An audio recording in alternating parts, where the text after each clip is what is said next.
Border उस पार हमारे दो दुश्मन खड़े हैं, एक पाकिस्तान है और एक चाइना है।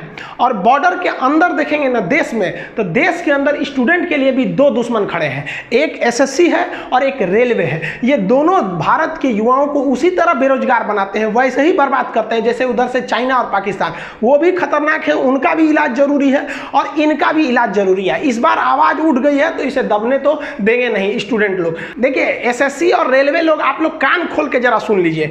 युवाओं को जो आप टेकन फॉर ग्रांट लेते हैं ना, ये बहुत बड़ा हस्ती होते हैं युवा। एक बार बिगड़ गए सब ना तो फिर कंट्रोल नहीं हो पाएगा आपसे। युवा का अगर आप उल्टा करिएगा ना तो वायु बन जाता है और वायु से टकराना बहुत मुश्किल हो जाता है। फिर वो पवन पुत्र हनुमान का रूप ले लेगा ना तो फिर इसको, इस आंधी को कोई एसएससी और कोई रेलवे की औकात नहीं है जो इस आंधी को रोक सके। हम गवर्नमेंट से भी कहते हैं कि आप थाली बजाने के लिए कहते हैं, हम लोग थाली बजाए थे, ताली बजाए थे। आप कहें कि दिया जलाइए, हम लोग दीप जलाए थे। मोदी जी हम आप लोग आपकी बहुत इज्जत करते हैं, आपके लिए हम लोग दीप जलाए थे। लेकिन इसका मतलब ये नहीं कि हम स्टूडेंट्स की इज्जत नहीं करते हैं, उनकी बातों को नहीं सुनेंगे। आपके एक बार कहने पे हम दीप जलाएं और ये स्टूडेंट्स की करियर खराब होगा ना तो इनके लिए हम दीप नहीं मसाल लेके निकल जाएंगे हम लोग। और फिर सड़कों पर आप देखिएगा कि बेरोजगारों का जब मसाल चलेगा ना तो फिर एसएससी और रेलवे उस आंधी को नहीं रोक पाएगी। आपके सामने यहाँ देखिए ये रेलवे का फॉर्म आया था एनटीपीसी का। डेट देखिए, लास्ट डेट था उसको 31 मार्च 2019 को भरने का।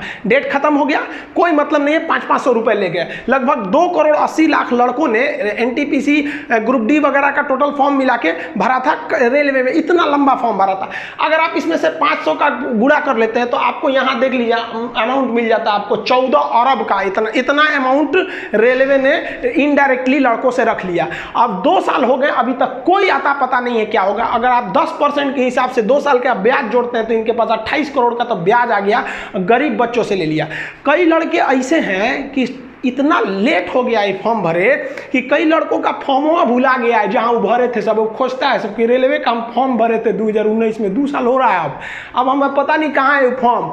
हाल ये हो गया है, कभी कभी तो ऐसा लगता है कि अगर कोई फॉर्म भरेगा ना तो उसका बच्चा आके उस फॉर्म की जगह पे एग्जाम दे देगा। ये हाल कर दिया है। कई स्टूडेंट्स ने इसी गलत नीतियों की वजह से आके पढ़ाई छोड़ दिया। एक लड़का कमेंट किया हमसे कि सर हम पढ़ाई छोड़ दिए, लेकिन आप जितने टीचर्स हैं, हम सारे टीचर्स को हाथ जोड़ के धन्यवाद देते हैं। दिल्ली, राजस्थान, गुजरात, मध्य प्रदेश, बिहार, यूपी, जहां के भी हैं, आप लोग पीछे नहीं हटिए।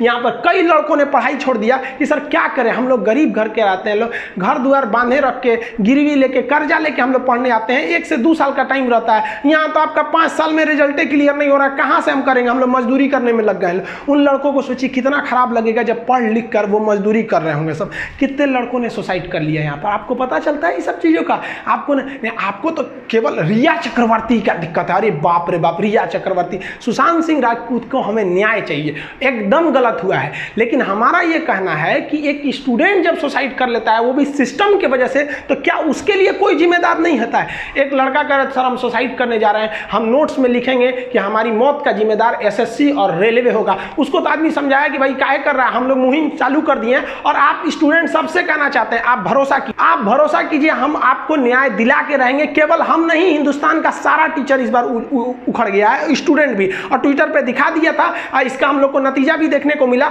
उसने कहा कि हम 1 महीने में आपका रिजल्ट देंगे। लेकिन ये लॉलीपॉप है, आप बहकावे में मत आइएगा। ये एसएससी उतना ही खतरनाक है जितना चाइना है। बोलता कुछ और है, करता कुछ और है। आपको अगर 1 रुपया का फायदा देगा तो 1 लाख का घाटा देगा। चुप नहीं होइएगा आप लोग। ये आप लोग का ये सब का बदला लेना है। आने वाली पीढ़ियों के लिए हमें एक अच्छा भविष्य देना है, उनको पता चल सके कि जॉब कब आएगा, कब एग्जाम होगा। आपको पता है कितनी लड़कियां जो होती हैं पढ़ाई छोड़ देते हैं। गार्जियन कहते हैं क्या करेंगे बबनी, तो हम पैसा दे के पढ़ाएंगे, कब जॉब होगा, कब नहीं होगा, हम क्या करें। फिर इन्हें शादियों ब्याह का खर्चा। कितनी लड़कियां बेचारी सब, उन लोग को उनका सपना रास्ते में रह जाता। आप ससुराल में बैठ के रोटी बेल रही हैं सब। उनके खराब भविष्य के लिए जिम्मेदार कौन है?